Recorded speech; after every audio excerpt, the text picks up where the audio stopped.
السلام علیکم ورحمۃ اللہ وبرکاتہ۔ الحمدللہ والصلاة والسلام علی رسول اللہ وعلی آلہ وصحبہ ومن والہ، اما بعد۔ محترم ناظرین اور ناظرات، اللہ رب العالمین کے فضل و کرم سے ہم اس وقت ایسے ایام سے گزر رہے ہیں جو سال بھر کے سب سے افضل ترین اور مبارک ترین ایام ہیں۔ پیارے نبی صلی اللہ علیہ وسلم نے حدیث میں یہ بات بتائی ہوئی ہے کہ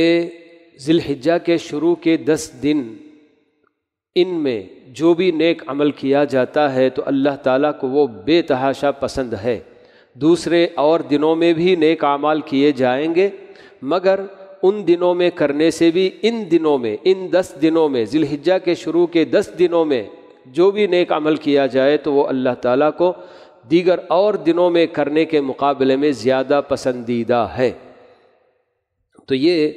دنوں کے حساب سے، راتوں کے حساب سے رمضان کے آخری عشرے کی راتیں سب سے افضل ترین راتیں ہیں سال بھر کی، اور دنوں کے اعتبار سے ذی الحجہ کے شروع کے 10 دن سب سے افضل ترین دن ہیں۔ تو اللہ رب العالمین نے ہمیں یہ دن نصیب کیا ہے، ذی الحجہ کا مہینہ ہمیں نصیب ہو گیا، تو اسی کے ساتھ ساتھ ہمیں ہر نیک عمل میں بڑھ چڑھ کر حصہ لینے کی کوشش کرنی چاہیے۔ عام طور پر یہی دیکھا جاتا ہے کہ لوگ ان دنوں کی ویسی قدر نہیں کرتے جیسے کہ کرنی چاہیے۔ صرف رمضان کے مہینے میں اہتمام کرنا یہ تو دیکھا جاتا ہے، لیکن ذی الحجہ کے شروع کے 10 دنوں کا کوئی خاص اہتمام کرتے ہوئے نظر نہیں آتے، جبکہ رمضان سے بھی کہیں زیادہ ان دنوں کا اور بھی زیادہ ہم کو اہتمام کرنے کی ضرورت ہے کہ دنوں کے اعتبار سے یہ دن رمضان کے دنوں سے بھی زیادہ افضل دن ہیں۔ چنانچہ ہر عبادت میں، وہ چاہے نماز ہو، روزہ ہو، صدقہ اور خیرات ہو اور تلاوت کلام پاک ہو، ذکر و اذکار، دعائیں یا دیگر اور بھی کسی کے بھی کام آنا، کسی کی مدد کرنا، ہر طرح کے نیک کاموں میں ان دنوں میں ہمیں بڑھ چڑھ کر حصہ لینے کی کوشش کرنی چاہیے۔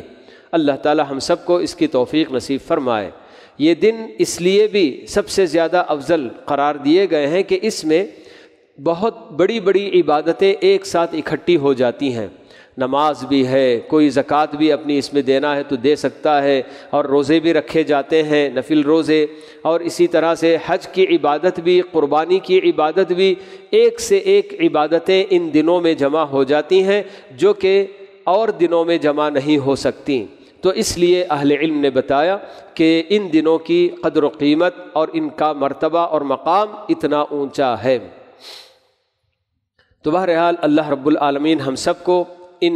دنوں کی قدر پہچان کر صحیح معنوں میں ان کی قدر کرنے کی اللہ تعالی ہم سب کو توفیق نصیب فرمائے، اور زیادہ سے زیادہ ہر طرح کے نیک عمل میں بڑھ چڑھ کر حصہ لینے کی اللہ تعالی ہم سب کو توفیق نصیب فرمائے۔